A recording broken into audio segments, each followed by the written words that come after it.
장애인 문화복지신문 제413호 제8면 기사입니다. 부천시 세계구청 시대 본격 출범 80만 대도시 위상 되찾아.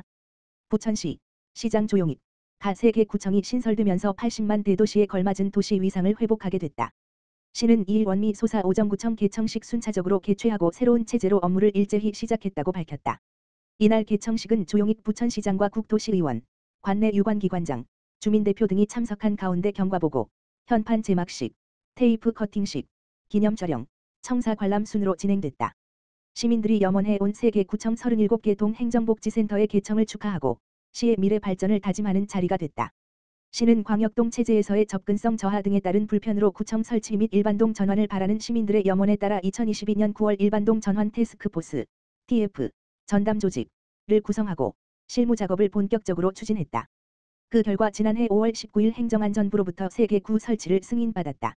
이번 행정체제 개편을 통해 시민 편의 및 행정사무를 개선하고 스마트 복지 안전 기능을 한층 두텁게 갖춰 현장성 실용성 높은 행정 서비스를 펼칠 계획이다.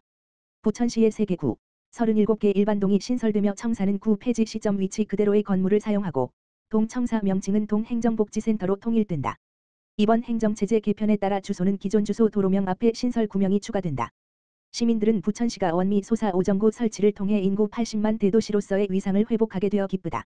특히 37개 일반동이 가까이 있어서 편리하고 든든하다며 더 살기 좋은 도시가 되도록 힘써주길 바란다고 말했다. 조용익 부천시장은 이번 행정 개편은 시민들에게 더 가까운 곳에서 행정 서비스를 제공하고 급변하는 사회 환경에 선제적으로 대응함으로써 시민이 안전하고 행복한 부천을 만들기 위함이다라며 불편을 덜고 복지와 안전은 더해서 시민의 행복을 높이는 새로운 부천을 만들어 나갈 것이라고 말했다. 부천시 장애인 활동 지원 최우수 기관 선정. 부천 노인복지센터 장애인 활동 지원 기관이 2023년 장애인 활동 지원 사업 평가에서 최우수 기관으로 선정됐다. 보건복지부와 국민연금공단은 2022년 3월부터 10월까지 전국의 장애인 복지관, 사회복지관, 지역자활센터 및 장애인 활동 지원 사업을 운영하는 기관 401개소를 대상으로 평가를 진행했다.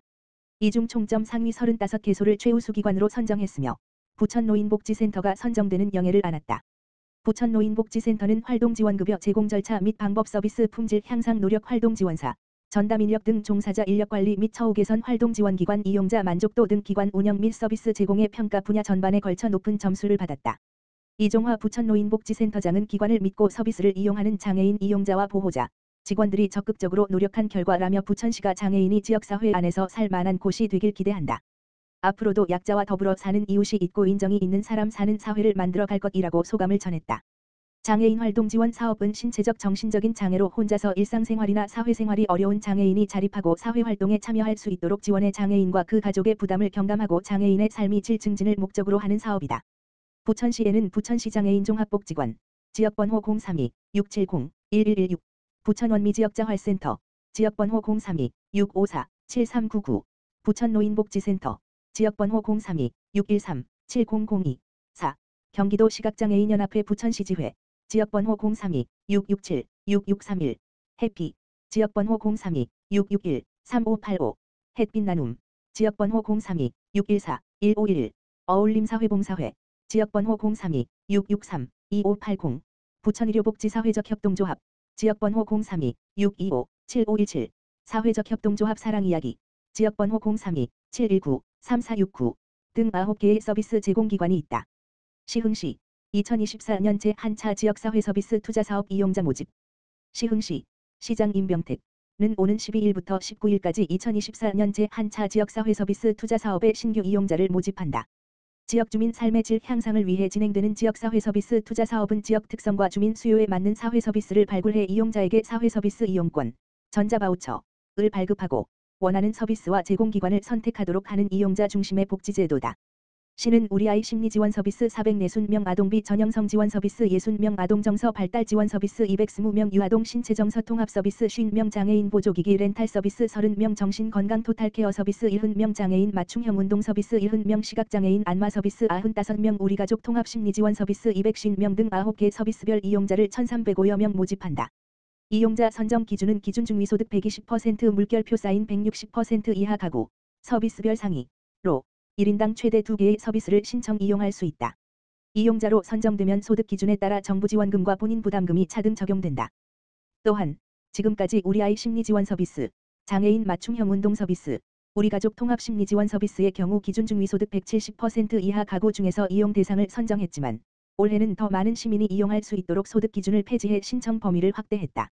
참여를 희망하는 시민은 신분증, 건강보험 자격 및 납부 확인서, 서비스별 증빙서류 등을 준비한 뒤 거주지 동행정복지센터에 방문해서 신청하면 된다. 신청 기준 등 자세한 사항은 시흥시청 누리집의 고시/공고를 통해 확인할 수 있다.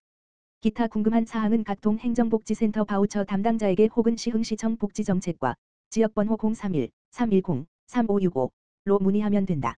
이상익 시흥시 복지정책과장은 가구별 다양한 특성과 욕구를 고려한 지역사회 서비스 투자 사업을 추진해 개개인이 실질적으로 체감하고 만족하는 서비스를 제공하도록 노력하겠다라고 말했다.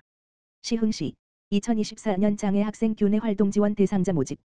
시흥시 시장 임병택 는 12월 28일부터 2024년 1월 5일까지 2024년 장애 학생 교내 활동 지원 사업에 참가할 대상자를 모집한다. 시는 지난 2022년부터 장애 특성 및 돌봄 여건 등으로 인해 교육 활동에 어려움을 겪는 장애 학생에게 평등한 교육권을 보장하기 위해 교내 활동을 지원해왔다.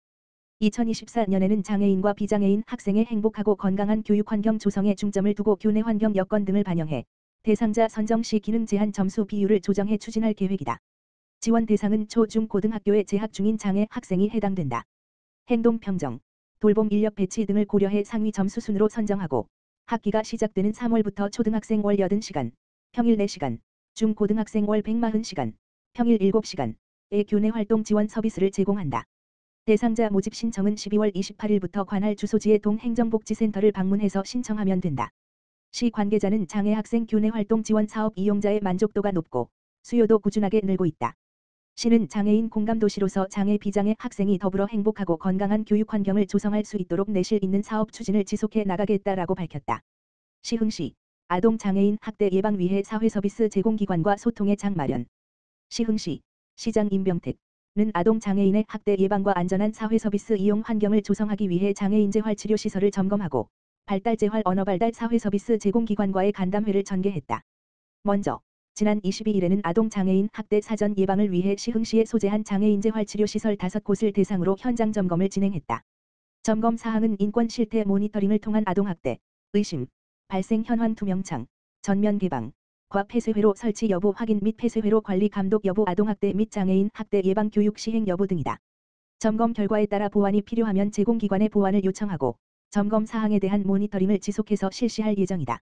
또한 지난 27일부터 28일까지 이틀간 시청 내에서 아동장애인 학대 예방을 위해 발달재활 및 언어발달 지원 서비스 제공기관과 간담회를 열었다. 간담회에서는 보호자가 믿고 맡길 수 있는 사회서비스 이용 환경을 조성하기 위해 학대 예방 방안을 모색하며 의견을 나눴다. 시 관계자는 사회서비스 제공기관에서 학대 사건이 발생하지 않도록 지속적인 모니터링과 점검을 통해 관리 감독을 강화해 나갈 계획이다. 시는 아동장애인에게 안전한 복지서비스 환경을 제공하는 데 더욱 노력하겠다라고 말했다. 부천시 기본교육 시작으로 장애인 일자리 사업 본격 추진. 부천시 시장 조용익는 지난 2일 시청 소통마당에서 2024년 부천시 장애인 일자리 사업 참여자 기본교육을 시작으로 본격 사업 추진에 나섰다고 밝혔다. 앞서 시는 지난해 11월 2024년 부천시 장애인 일자리 사업 참여자를 공개 모집한 후 심사를 거쳐 238명을 최종 선발했다.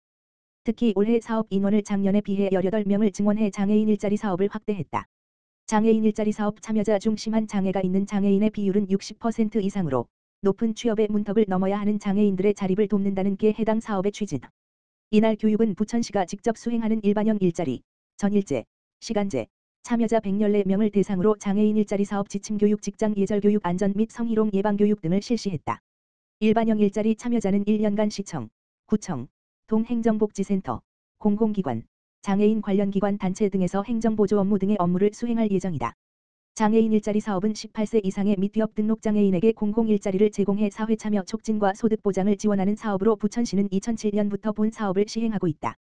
이재순 부천시 장애인복지과장은 장애인 일자리 사업 예산이 전년 대비 4억 800만 원 증액된 40억 5,200만 원으로 역대 가장 많은 238명이 근무하게 됐다며 앞으로도 장애인 일자리 발굴 등 수요자 중심의 장애인 맞춤형 서비스 지원을 위해 적극 노력하겠다고 전했다.